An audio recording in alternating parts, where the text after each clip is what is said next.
On the effects of coffee, page number 465. They are frequently subject to a chronic inflammation of the eyes, not unfrequently accompanied by an eruption in the face, along with a peculiar relaxation of the upper eyelid, which prevents them raising it, even when the redness and swelling of the lids are but moderate.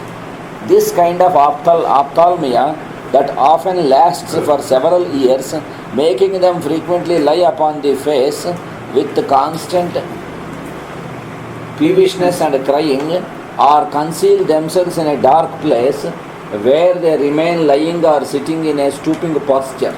This ophthalmia, I say, chiefly affects the cornea, covers it with red vesicles and red vessels, and at last with dark spots, or these occur flectinulae and little ulcers on it. Flectinulae అంటే ఏంటి చూడు,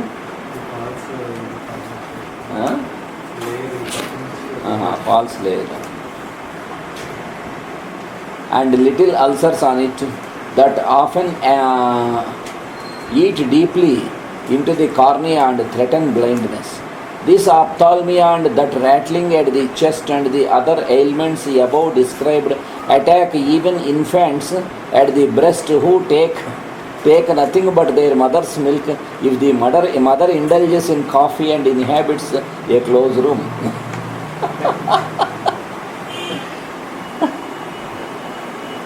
How penetrating must not be hurtful power of this medicinal beverage be, that even infants at the breast suffer from it.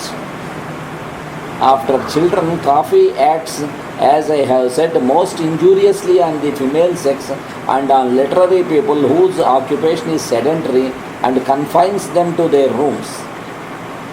To these may be added workmen engaged in a sedentary trade.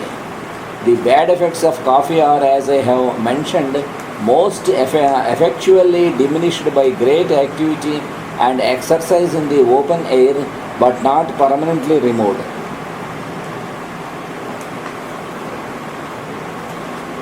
Some individuals also find out as if by instinct a sort of antidote to coffee in the use of spirituous liquors. It is impossible to deny that they do possess some antidotal powers. These are, however, mere stimulants without any nutritive quality.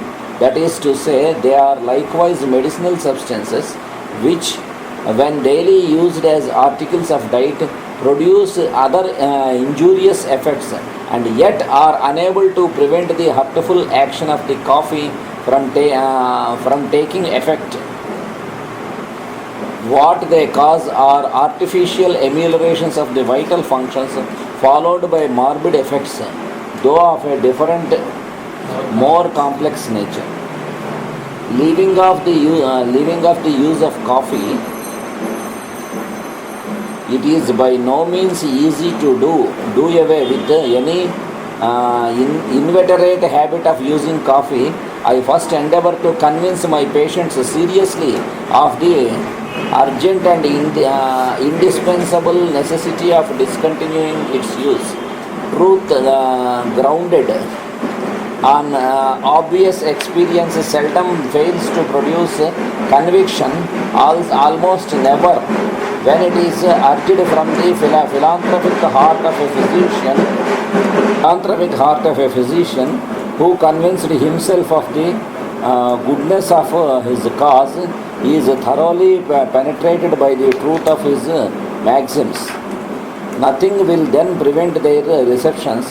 There is no question of any private interest on the part of the doctor, and nothing but pure gain on the side of the party he wishes to convince. If we have attained this object, whether this is the case or no, he who has a knowledge of human nature can tell by the way the patient receives his advice. We may advise that the quantity of coffee taken be reduced by a cup every 3 or 4 days and allow the last breakfast cup to be continued for a week longer until this can either be left off at once or it may be continued on every alternate day for another week according to the circumstances. అలా స్లోగా లేకపోతే ఎలాగో మానలేరు కాబట్టి if we have to do with persons on whom we can rely, the affair is managed in the course of 4 weeks, but should some faint heartedness or indecision on the part of slaves to coffee make its accomplishment difficult, or should the weak state of the health make its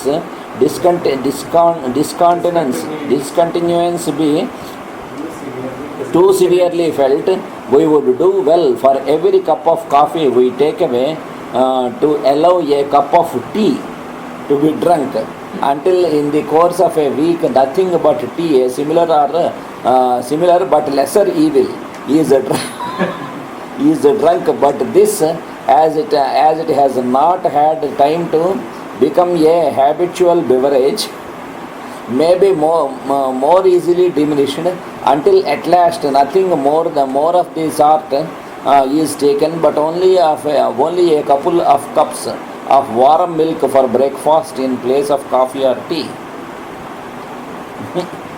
While thus breaking of the habit, it is indispensable that the body be refreshed and strengthened by daily walks in the open air, by amusements of an innocent character, and by appropriate food, if we wish the injurious effects of coffee should disappear and the individual be confirmed in his resolution to give it up.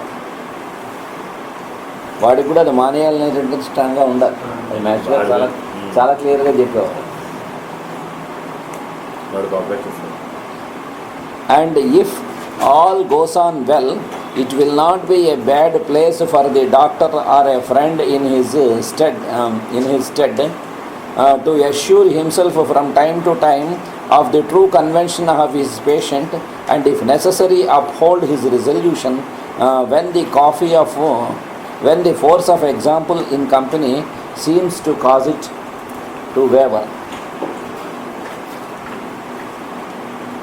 Leaving off the use of coffee is the chief remedy for these insidious and deeply penetrating injurious effects, and corporeal exercises in the open air tends to promote the subsequent recovery. If however body and mind be sunk too low, there are some medicines very useful for that state, but this is not the proper place to enumerate them, as I am not at present writing for medical men.